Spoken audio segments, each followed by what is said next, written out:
गगन 2500 रुपए की राशि 8% वार्षिक चक्रवृद्धि ब्याज पर उधार लेता है। पहले वर्ष के अंत में कुछ रुपए लौटा देता है, फिर दूसरे वर्ष के अंत में। अब देखो, जब पैसे वापस कर देगा, चक्रवृद्धि ब्याज लग रही है एक वर्ष बाद और फिर दूसरे वर्ष के अंत में।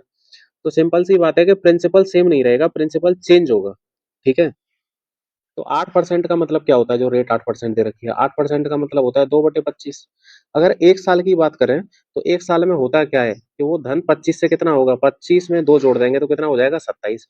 वास्तव में ये जो प्रिंसिपल शुरुआत में दे रखा है, ये 2500 दे रखा है, यानी ये वैल्यू 25 नहीं 2500 है। तो इसका मतलब एक साल बाद कितना हो जाएगा, 2700 रुपया हो जाएगा। अब 2700 रुपये में से 1000 रुपये का क्या हुआ भाई, चुका दिया वो। तो अब दूसरे वर्ष की शुरुआत में जो मूलधन बचा वो कितना हो गया भाई, 1700 हो गया। क्लियर है इतनी बात? तो दूसरे वर्ष की शुरुआत में जब ये 1700 रुपये हो गया तो फिर वापस से ये 25 से 27 होगा। दूसरे वर्ष की शुरुआत से दूसरे वर्ष के एंड तक 25 से 27 होगा। तो 25 की वैल्यू यहाँ कितनी है, 1700 है। तो कितने गुना है, 25 का भाग 100 में 4 बार गया, 17 को 68 हो गए, तो ये 68 गुना है। सो 27 का 68 गुना। तो अभी इसको 27 × 68 लिख लेते हैं, है ना। कितना आएगा, 27 छेंगे होते हैं भाई 162, जीरो, और 27 अट्ठे कितने होते हैं, 216। तो ये हो गया 6 3 6 और 2 8, 1836। अब इसने क्या किया है कि 500 रुपये चुका दिए हैं। ये दूसरे वर्ष के अंत में इतना रुपया हो गया 1836।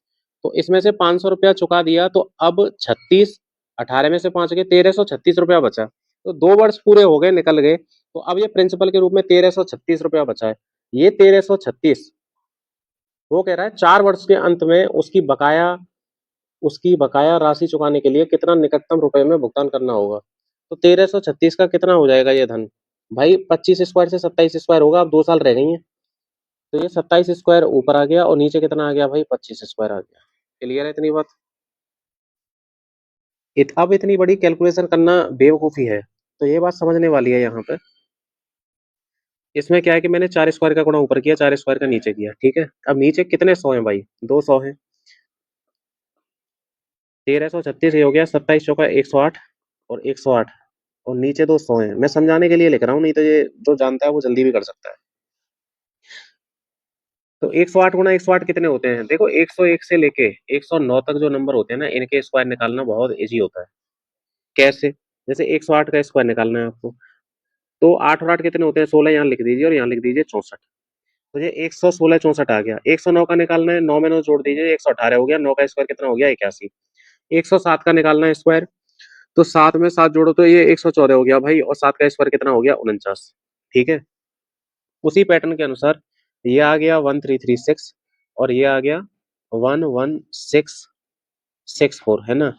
तो इसमें से एक 10 का मैं भाग इसमें दे देता हूँ, 1336 में, और 1000 का भाग अब रह गया 1000, 1000 का भाग इधर दे दिया, तो ये हो गया 11.6। अगर आप देखें तो ये नंबर हो गया 133.6, और ये वाला हो गया, ये अप्रोक्सीमेट 11.7 है। तो 11.7, पिछले वीडियो में मैंने तुम्हें बताया था गुणा करना, 133 गुणा 11 करो। 11 गुणा कैसे करते हैं भाई, ये 3 लिखा, और ये 3 और 3 कितने हो गए, 6 हो गए। 3 और 1 कितने हो गए, ये 4 हो गए। और फिर ये 1 का 1, इस तरीके से 11 का मल्टीप्लाई शॉर्टकट में होता है। इसके बाद ये 6 गुणा 7 करो, तो कितना हो गया, 42। लेकिन ये 0.6 है, ये 0.7 है, तो भाई ये 0.42 आएगा, क्योंकि 0.6 और 0.7 का मल्टीप्लाई कर रहे हैं हम यहाँ पे। इसके बाद ये तिरछा करना पड़ेगा। तो भाई 11 गुणा 6 कितना हो गया, 11 गुणा 6 कितना हो गया, 11 गुणा 6 हो गया 66। लेकिन यहाँ कितना आएगा, 6.6, क्योंकि वो केवल 6 नहीं है, वो 0.6 है, ये वाला पॉइंट लगा हुआ है। इधर तिरछा गुणा करोगे तो कितना आ जाएगा भाई, 130 में गुणा किया 7 का, तो कितना हो गया, 13 सत्ते 91, 910, और 7 के 21, तो 910 और 21 कितने हो गए, तो ये हो गए 931। अब ये 0.7 है, केवल 7 नहीं है, तो जो 931 आया है ना, उसमें एक अंक पहले पॉइंट लगाना पड़ेगा, तो ये 93 पॉइंट कितना हो गया भाई, 1 हो गया।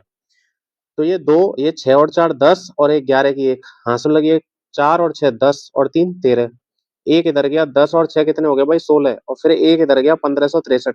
1563 के करीब, 1563 के करीब कौन सा ऑप्शन है भाई, 1558 रुपए है, यही हमारा आंसर हो जाएगा। अप्रोक्सीमेशन में कोई डिजिटल सम काम नहीं करता, यूनिट डिजिट भी काम नहीं करता। तो भाई ये मल्टीप्लिकेशन के तरीकों में आपको सुधार करना पड़ेगा, ये करके बताया है। अगर आप ये सीख जाएंगे ना, थोड़ी प्रैक्टिस कर लेंगे इस तरीके से, तो जल्दी कर पाएंगे।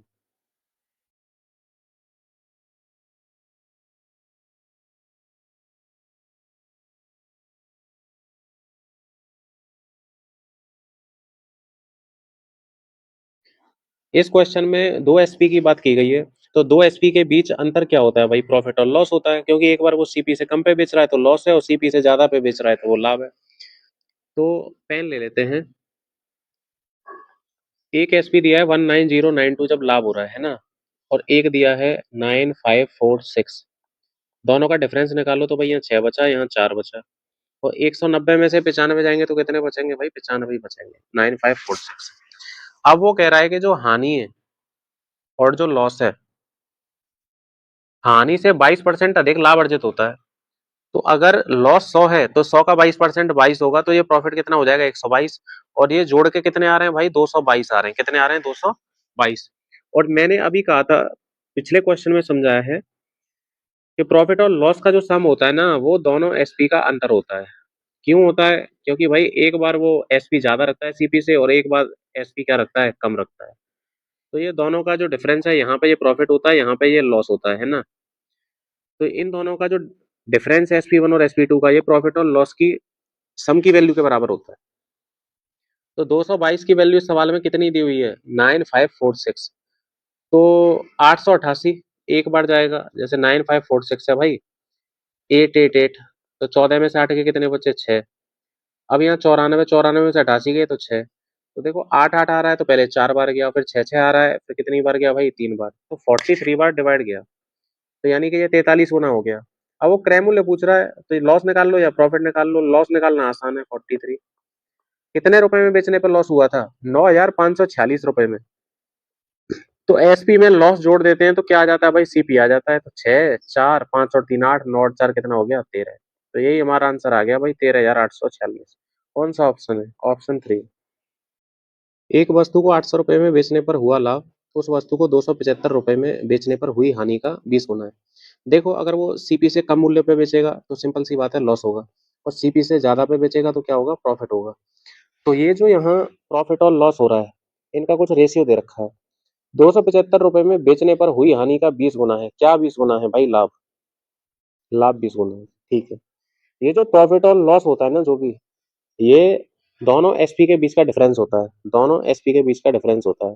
तो 800 में से हमने 275 माइनस किए, तो 100 में से 75 गए तो कितना बचा? 25। 7 में से 2 गया तो कितना बचा? 525। ठीक है। ये जो 525 है ना, यही प्रॉफिट और लॉस को कवर करता है। तो 20 और एक कितना हो गया भाई? 21। 21 की वैल्यू कितनी दी है? 525। तो 21 दूनी 42, कितनी बार? 2 बार, फिर 105 25 बार। तो या तो आप प्रॉफिट निकाल लो या लॉस, उन दोनों से ही सीपी को निकाला जा सकता है।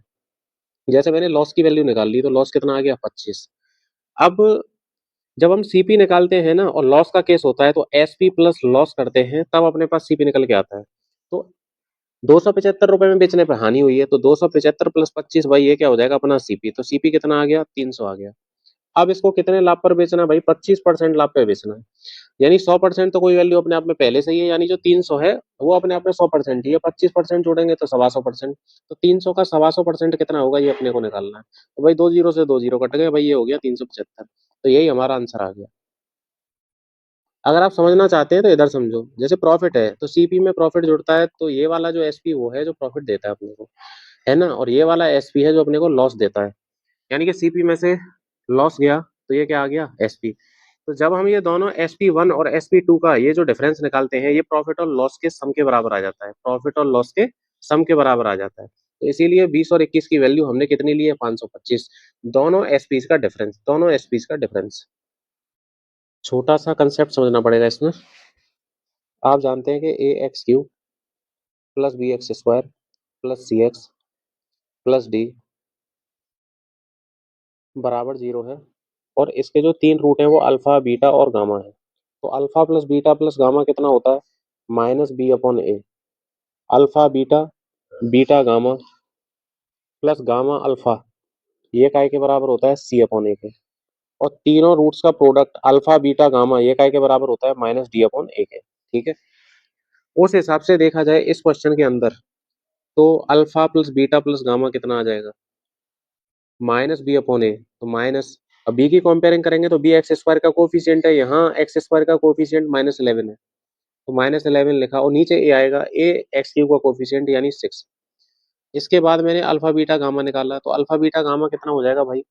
यहाँ देखो -D/A, तो डी कौन सा है, कांस्टेंट टर्म होता है, तो डी की वैल्यू -1 है कंपेयरिंग करोगे तो माइनस डी, डी क्या है, डी है -1, ये वैल्यू, तो -1 रखा और नीचे आएगा ए, तो ये कैलकुलेट करने पे ये आएगा 11/6 और ये आएगा 1/6। अब मैं थोड़ी जगह बनाने के लिए भाई इसको हटा देता हूँ जो कॉन्सेप्ट मैंने समझाया।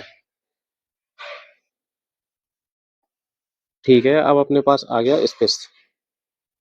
पूछा क्या है हमसे, समेसन, पेन ले लेते हैं। पूछा है हमसे summation alpha square beta gamma. इसका मतलब क्या होता है, ये जो समेसन का साइन है ना, ये सिग्मा बोलते हैं इसको। समेसन का मतलब इसको ये जोड़ना होता है। तो एक बार अल्फा का स्क्वायर हो रहा है तो इसे ऐसे ही लिख दो, अल्फा स्क्वायर बीटा गामा। जैसे अल्फा का स्क्वायर हो रहा है ऐसे ही एक बार अपने को बीटा का स्क्वायर करना पड़ेगा, और बाकी जो भी दो बचे वो लिख दो, एक अल्फा और एक गामा।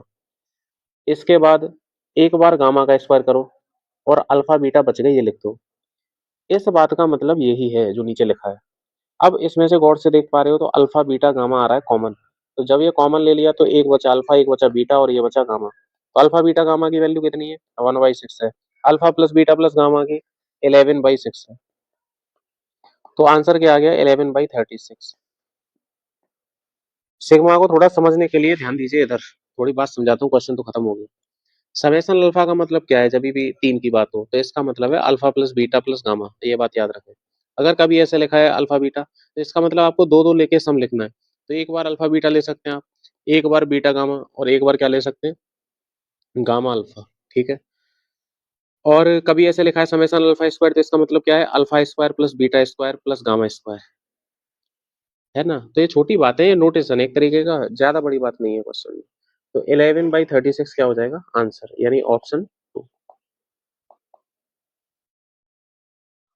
क्वेश्चन में कह रहा है कि 33.2 किलोमीटर धारा के प्रतिकूल जाने में 83 मिनट लगते हैं, तो टाइम को घंटे में बदल के स्पीड निकालेंगे। एक सेकंड पेन ले लेते हैं।